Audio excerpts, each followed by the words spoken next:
ya kolelalela mpona ekolo te. Toleli mpe mingi oyo ekomi ntango ya kotelema kolata kanda esantu, kobanela ya kobanela, kopapa ya kopapa, kokata ya kokata, kolela moto na nzambe kitapona kosikisa misala ya Satana. Moto itisa moto yaya ezekisa misala ya Satana na mboka. Moto itisa moto yaya ezekisa misala ya Satana na mboka. Devons-nous travailler pour une église, pour une institution, pour un homme de Dieu ou pour le royaume de Dieu? Voilà notre thème de ce jour. Depuis un moment, le Seigneur m'a mis à cœur de partager avec vous ce message. Et j'aimerais vraiment que nous puissions ouvrir les oreilles de nos cœurs pour que nous puissions comprendre ce que le Seigneur veut nous dire aujourd'hui au moment où vous regardez cette vidéo. Vous savez, il y a beaucoup de gens qui travaillent pour des églises. Il y a beaucoup d'autres personnes qui travaillent pour des institutions humaines, des ministères, qui travaillent pour plusieurs choses, qui travaillent même pour des hommes de Dieu, mais qui ne travaillent pas pour Dieu. Il faut savoir faire la différence entre ces choses pour arriver à être efficace lorsque nous voulons travailler pour le Seigneur. Vous savez, nous allons encore nous retrouver le 23 février 2014 pour prier.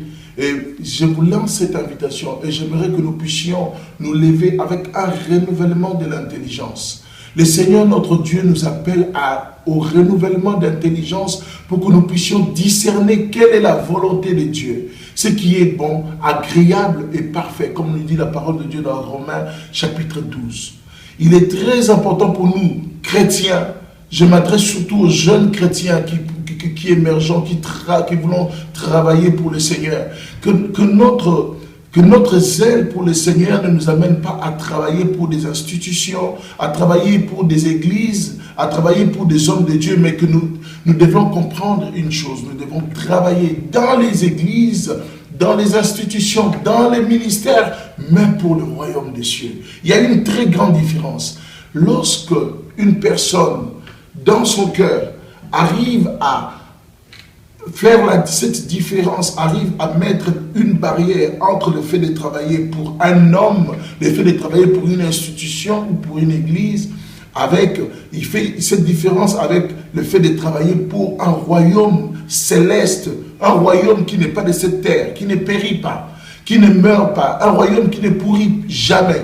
Un royaume, c'est pour ça que la parole nous dit dans Matthieu chapitre 6 verset 19, la Bible nous dit: amassez-vous des trésors dans le royaume des cieux, car sur la terre, les trésors que nous pouvons nous amasser sur la terre, ça peut rouiller, ça peut se détruire, ça peut être dérobé, mais dans les trésors que nous amassons dans le royaume des cieux ne peuvent pas être détruits, ni dérobés, ni ruinés. Là où est ton trésor, c'est là où sera ton cœur. Écoutez bien ce texte. La Bible dit, là où est ton trésor, c'est là où sera ton cœur. Les choses les plus importantes de nos vies, les choses pour lesquelles nous nous concentrons pour investir notre temps, nos pensées, nos désirs, toutes ces choses-là sont les trésors que nous nous formons. Et si ces choses-là sont les besoins et les biens terrestres ou les désirs terrestres pour satisfaire, que ce soit notre chair, que ce soit nos familles, si nous nous concentrons à vivre juste des choses pour être bien sur cette terre, pour un confort terrestre, nous allons rater et nous allons passer à côté de beaucoup de choses. Vous savez, bien aimés dans le Seigneur ne veut pas que nous puissions vivre sur cette terre démunie, mais nous devons avoir des priorités dans la vie. Le royaume des cieux doit être la priorité qui motive nos actions, la priorité qui motive nos réflexions, la priorité qui motive même nos divertissements. Excusez-moi, je vais aller même plus loin, même dans nos divertissements. Le royaume des cieux doit être une motivation première pour la vie de chaque chrétien que nous sommes. J'aimerais vraiment vous lancer cet appel à revoir. La Bible nous dit, le Seigneur dit, arrêtez-vous, reconnaissez que je suis Dieu. Je suis Dieu. Et si nous lisons la parole de Dieu, nous allons nous rendre compte d'une chose. Le Seigneur Jésus n'est pas venu créer une religion sur la terre. Il est venu faire de nous un royaume. Il est venu faire de nous un royaume de sacrificateurs pour lui, pour ce royaume. Il dit dans sa parole, il dit, allez partout dans le monde, faites de toutes les nations mes disciples. Faites de toutes les nations mes disciples. Et il ne nous a pas demandé d'aller partout dans le monde, de commencer à créer des religions, des règles, de manières de vivre. Ça serait peut-être un autre message que nous allons parler peut-être dans les jours qui viennent, je ne sais pas comment le Seigneur va nous conduire à le faire. Mais pour l'instant, le Seigneur nous met à cœur de vous parler réellement du fait de travailler pour une église, des institutions, des ministères, ou bien de travailler pour le royaume de Dieu. J'aimerais vraiment que nous soyons très attentifs à tout ce qui va être dit aujourd'hui et vraiment que le Seigneur vous aide vraiment à bien saisir le message et à changer votre vision, à changer votre manière de réfléchir et à changer surtout votre manière de travailler. Amen. Que le Seigneur nous aide vraiment à bien comprendre ce message au nom de Jésus. Je vais prier pour vous avant de commencer. Prions le Seigneur. Seigneur, nous sommes à toi, Père, et nous voulons vraiment que ta parole transforme des vies. Seigneur, que ta parole transforme les cœurs. Nous voulons vraiment que tu viennes, et par ta parole, que tu viennes changer nos raisonnements. Seigneur, transforme-moi déjà moi-même, Seigneur, et permets-moi d'être efficace pour ton royaume, Père. Transforme aussi, Seigneur, toutes les personnes qui vont écouter ce message. Seigneur, en ce moment où je prie, Seigneur, que le cœur de toutes ces personnes, tous les auditeurs, Seigneur, qui vont entendre ce message, que leur cœur soit disposé vraiment à comprendre ce que tu veux dire, Seigneur, et à faire la différence et à savoir travailler pour ton royaume. Dans le nom de Jésus. Amen. Amen. J'aimerais que nous puissions voir 3 points qui sont très importants. Il y a la première chose que nous pouvons voir dans ce message, pour qui devons-nous travailler? Comme je l'ai dit tout à l'heure, il faut savoir une chose. Déjà, c'est quoi le royaume des cieux?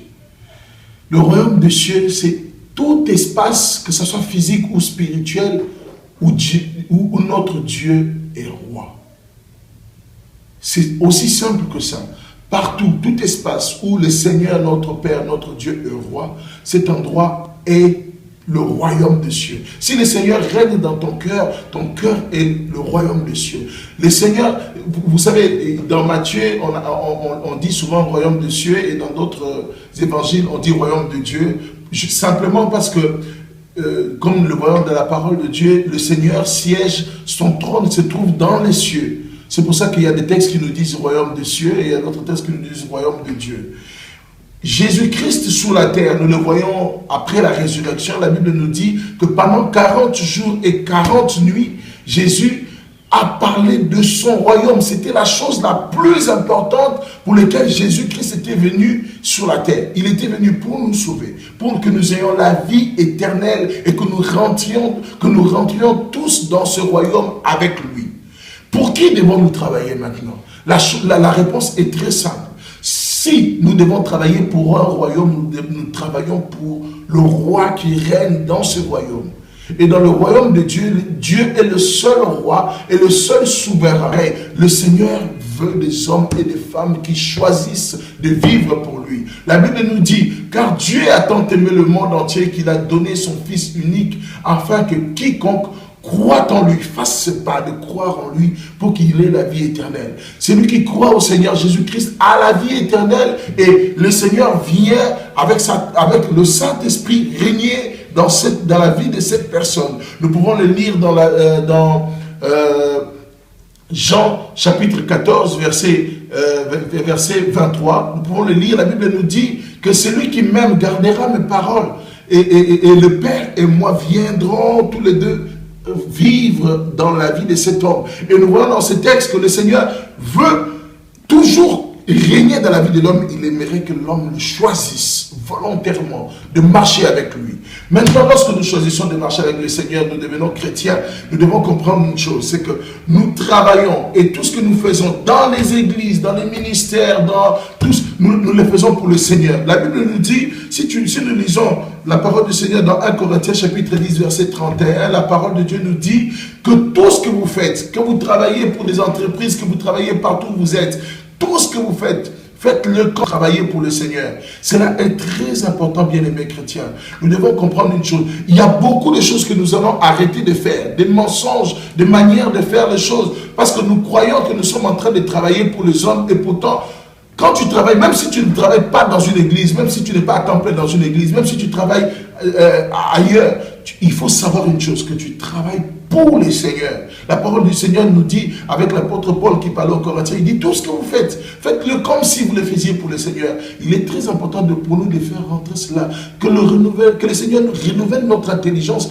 pour que nous comprenions, pour que nous discernions quelle est la volonté de Dieu lorsque nous sommes en train de faire les choses. Lorsque tu travailles, lorsque tu marches, lorsque tu vis, lorsque tu manges, lorsque tu bois, tout ce que nous faisons, nous devons comprendre et discerner la volonté de Dieu dans tout ce que nous sommes en train de faire. C'est que le Seigneur veut régner dans chaque aspect de nos vies. Il ne veut pas régner seulement lorsque tu es un enfant de Dieu et tu viens à l'église dimanche matin. Il ne veut pas régner seulement lorsque tu es un enfant de Dieu et que tu dis maintenant je vais jeûner, je vais prier pour faire tel ou tel autre ministère. Le Seigneur veut régner dans ta vie à chaque instant, à chaque moment, à chaque seconde et à chaque minute. Le Seigneur veut être le seul roi de ta vie.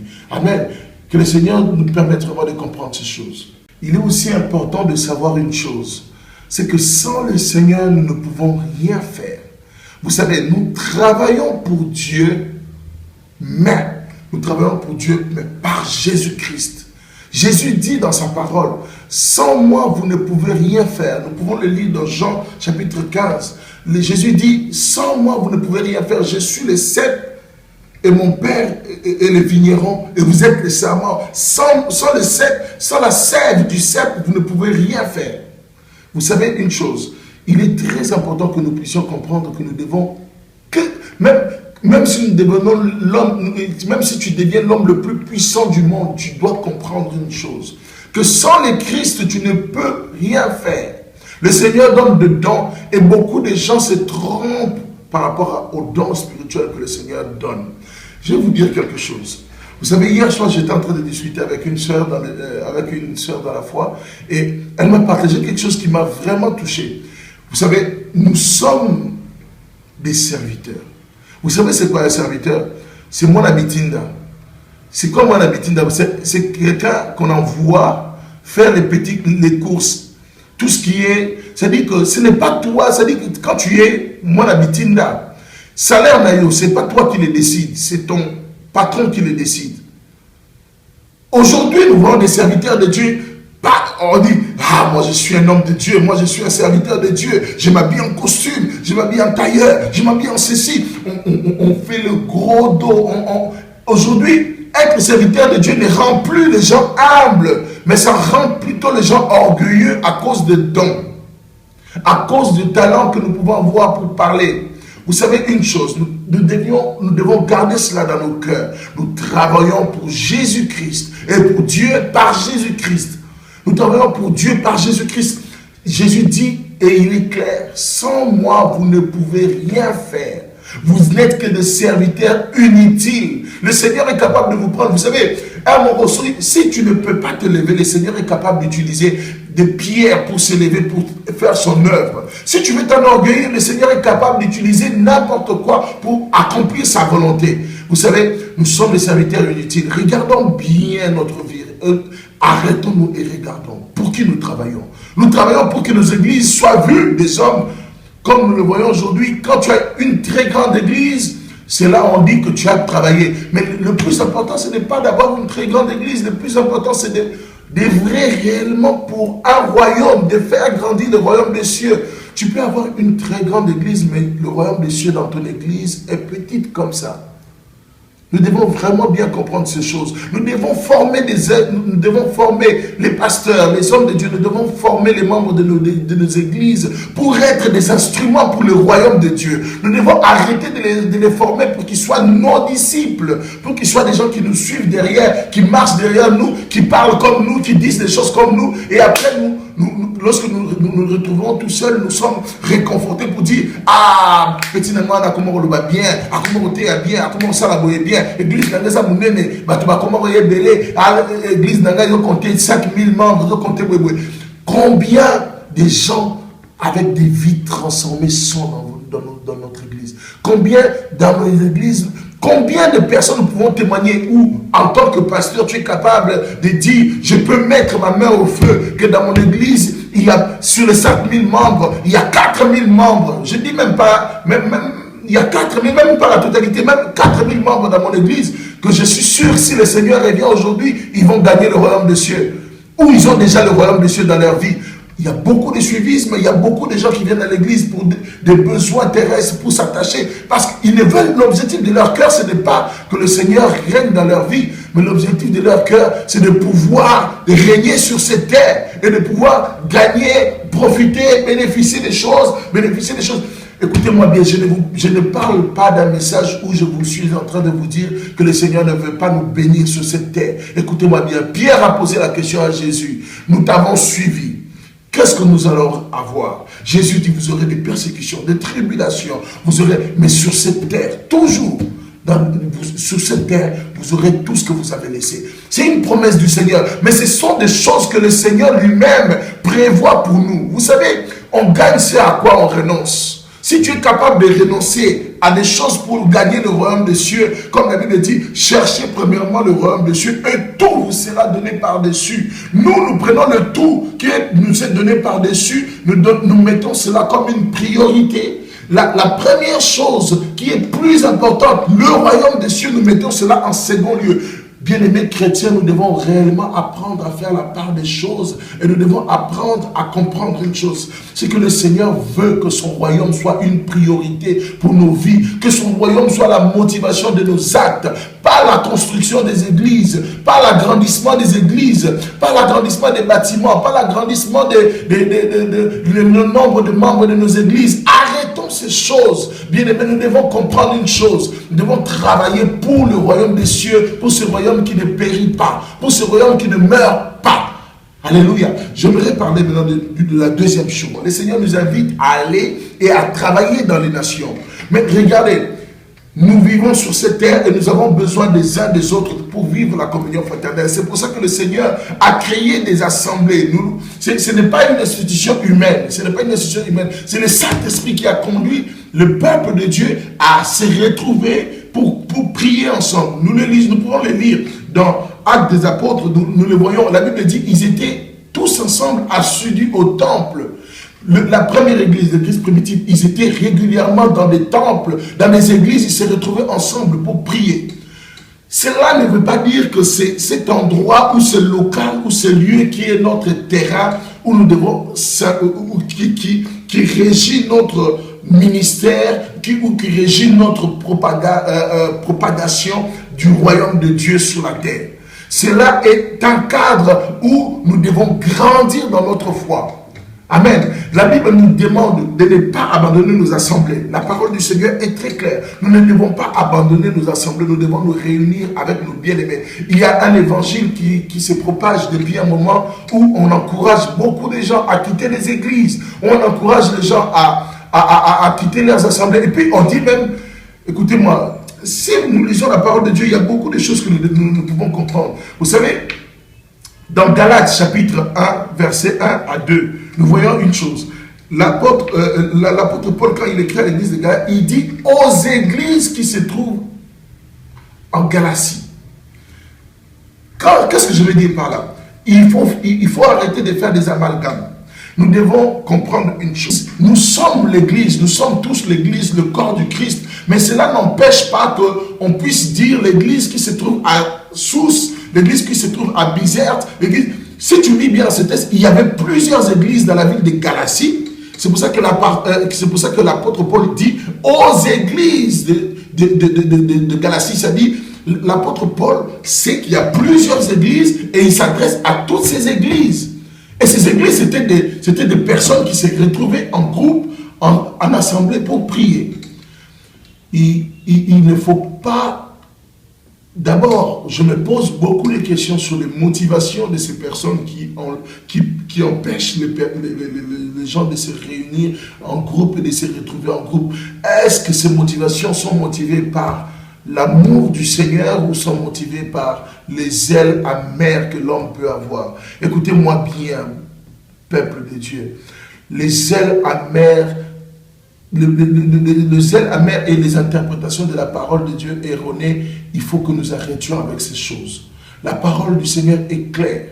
Et arrêtez d'interpréter quand vous lisez n'abandonnez pas vos assemblées, on l'interprète de plusieurs autres manières. Le cadre de travail est simple. Nous devons travailler dans les nations, dans les machins, mais là où nous devons grandir dans notre foi. Bien aimé, tu ne peux pas grandir tout seul dans ta foi. Nous avons besoin les uns des autres pour grandir dans notre foi. Nous avons besoin de la communion fraternelle. C'est quelque chose de très important, quelque chose de capital dans la foi chrétienne. D'avoir les expériences des autres, d'écouter ce que les autres ont vécu, de comprendre ce que les autres ont vécu. Et puis, je me pose encore une autre question. La Bible dit, Dieu a placé, premièrement, les apôtres, deuxièmement les docteurs, troisièmement les prophètes, les pasteurs. Comment ces gens peuvent exercer leur ministère si tout le monde reste chez lui à la maison? Comment le ministère de l'apostolat peut s'exercer? Aujourd'hui, il y a Internet, mais il n'y avait pas Internet à l'époque de Jésus, quand ces ministères ont été placés. Bien aimé, il faut qu'on arrête avec ces choses. Bien aimé, tu dois aller dans ton église locale. C'est très important pour ta croissance spirituelle. Tu dois aller dans ton église locale. Et tu dois avoir des personnes, des personnes qui t'arrêtent lorsqu'il faut t'arrêter. Des personnes qui te conseillent, des mentors, des personnes qui te disent, là tu peux avancer, qui te donnent des conseils pour que tu puisses bien marcher dans ta relation avec le Seigneur. Cela est très important. Maintenant, la troisième question que nous posons aussi, c'est: devons-nous travailler dans une église? Je vous dis, bien aimé, oui, nous devons travailler dans une église. C'est même le cadre idéal. C'est même le cadre idéal pour pouvoir exercer notre ministère, pour pouvoir, que ce soit grandir et aider les autres à grandir aussi dans leur foi. Vous savez, très souvent nous nous retrouvons je peux me retrouver dans mon bureau, je ne serai pas dans mon bureau à la barbe en train de prêcher. Je ne serai pas dans mon bureau à l'école en train d'évangéliser. Je peux le faire. Si le Seigneur me donne des occasions, je peux témoigner de ce que le Seigneur Jésus a fait dans ma vie, mais ce n'est pas l'endroit idéal, ce n'est pas ce n'est pas l'endroit idéal pour moi d'exercer mon ministère ou de témoigner de ce que le Seigneur a fait dans ma vie. Je ne sais pas si vous comprenez. Et l'église est vraiment l'endroit idéal où nous pouvons témoigner, nous pouvons bénéficier, nous pouvons grandir. Et écoutez-moi bien, si tu vas dans une église que tu ne grandis pas dans ta foi, j'ai bien précisé, grandir dans ta foi, c'est-à-dire que chaque jour tu restes le même dans ta vision de Dieu, dans ta manière de comprendre Dieu, dans ta manière de saisir les choses de Dieu, tu restes le même. Tu ne grandis pas dans ta foi, ça veut dire qu'il y a un problème. Tu dois te poser les bonnes questions. Est-ce que mon église me donne la bonne nourriture? Est-ce que cette assemblée, cette congrégation, ce ministère me donne la bonne nourriture pour que je puisse être quelqu'un d'efficace? Et cette question est très importante pour nous. S'il y a un problème dans ce sens-là, je ne t'encourage pas de quitter ton église. La première chose que je te demanderai, c'est d'abord de prier pour cette église, de prier pour les pasteurs, pour les hommes de Dieu. Et si tu fais cela et que le Seigneur te met à cœur d'aller peut-être dans une autre église, que le Seigneur, en tout cas, nous sommes au Christ, nous appartenons à Jésus, et il veut être le roi de nos vies. Laissons-nous conduire par le Seigneur, laissons-nous conduire par le Seigneur. Et écoutez-moi encore bien. Lorsque tu travailles pour un homme, qu'est-ce qui se passe? C'est que la vie de cet homme est très importante pour toi. Ce que cet homme dit a de la valeur pour toi plus que ce que la parole de Dieu dit. Et tu n'es même pas capable d'aller vérifier dans la parole de Dieu. Lorsque tu travailles pour une église, ce que l'église dit, ce que l'assemblée décide devient plus important pour toi que ce que la parole de Dieu dit. Nous devons être comme les disciples de Béret qui vérifiaient tout ce qui nous dit, tout ce qui était dit dans la parole du Seigneur. Vous savez, la parole du Seigneur est complète. Devant tous les mensonges du diable, il y a une parole du Seigneur qui contre chaque mensonge de l'ennemi. Et nous devons le savoir. Nous devons comprendre une chose, que ce n'est pas... Arrêtons de faire de nos églises des idoles. Arrêtons de faire de nos pasteurs des idoles. Arrêtons même de faire de la musique notre idole. Arrêtez de... Il faut comprendre quelque chose. C'est possible, en tant que chrétien, de faire de la parole de Dieu une idole pour ta vie. C'est possible de faire de ton église une idole pour ta vie. C'est possible de faire de ton pasteur une idole pour ta vie. C'est possible de faire de tes parents une idole, même de tes enfants, des idoles pour ta vie. Nous devons comprendre une chose. Jésus-Christ veut être le seul roi qui règne dans chaque cœur et dans chaque vie de ses enfants. Nous devons arrêter de mettre d'autres choses, nos épouses, nos maris, nos enfants, de mettre autre chose à la place du Seigneur. Jésus veut régner et il veut avoir la place qui lui est due. Le Seigneur ne peut pas venir en seconde position, ni en troisième, ni en quatrième position. Il veut être le seul roi de nos vies. La chose est simple. Pour savoir si tu travailles pour une église, ou si tu travailles pour un homme de Dieu, ou si tu travailles pour un pasteur, ou si tu travailles pour le royaume des cieux, tu dois te poser ces questions-ci. Si, pour moi, la parole du Seigneur, qui est la constitution, si nous voulons, de ce royaume, ce qui constitue, la constitution de ce royaume, si la parole du Seigneur me dit d'aller à gauche, mon église me dit d'aller à droite, j'ai choisi qui? Si mon pasteur me dit d'aller à gauche et la parole du Seigneur me dit d'aller à droite, j'ai choisi qui? Bien aimé, nous devons nous laisser conduire par la parole du Seigneur. Et parfois, je vais mettre le point sur les i et je vais corriger certaines choses parce que très souvent, beaucoup de gens entendent le Seigneur pendant qu'ils ne connaissent pas comment le Seigneur leur parle à eux. Bien aimé, chacun d'entre nous doit découvrir. Allons en profondeur avec le Seigneur pour savoir comment le Seigneur te parle. Très souvent, nous entendons la voix du Seigneur, nous lisons la parole du Seigneur, nous interprétons la parole du Seigneur à notre manière. Vraiment, que le Seigneur nous aide à ne pas faire des erreurs. Que le Seigneur nous aide à ne pas faire des erreurs dans notre interprétation de sa parole, dans notre compréhension de sa parole. Et ce message ne vous donne pas le droit de toujours de dire non à vos pasteurs, de dire non à ce qui est dit dans votre église. Ce message ne vous donne pas ce droit. Ce message vous demande d'avoir le discernement que donne la parole de Dieu, le discernement que donne le Saint-Esprit. Que le Seigneur vous encourage à réfléchir. Et non, pas à réfléchir, pas le raisonnement humain. Que le Seigneur vous encourage vraiment à vous laisser conduire par lui. Vous savez, le Seigneur veut être le chauffeur et il veut que nous soyons les passagers juste à côté et que nous allions aveuglement là où lui veut nous conduire. Aujourd'hui, si quelqu'un me demande qu'est-ce que je serai demain, moi je lui réponds, je ne sais pas. Je vous dis bien aimé, je ne sais pas qu'est-ce qui viendra de ma vie demain. En 2015, je ne sais pas. Même le mois prochain, je ne veux plus avoir d'ambition. Cela ne veut pas dire que je suis un homme qui est nul. Non, je ne veux plus avoir d'ambition terrestre parce que tous mes plans, rien n'a mordu, comme le frère Koulmatopé l'a chanté, comme tous mes projets n'ont pas mordu. Seigneur Jésus, c'est une réalité. Depuis que je suis jeune jusqu'à aujourd'hui, mes projets n'ont pas mordu. Rien que le Seigneur Jésus-Christ qui est capable de faire. Que le Seigneur vous bénisse abondamment. Laissez-vous conduire par le Seigneur. Que le Seigneur règne dans vos cœurs. Que le Seigneur règne dans vos vies. Au nom de Jésus-Christ. Que le Seigneur soit le seul roi. Jésus-Christ est le seul roi de la République démocratique du Congo. Au nom de Jésus, soyez bénis. Amen. Amen.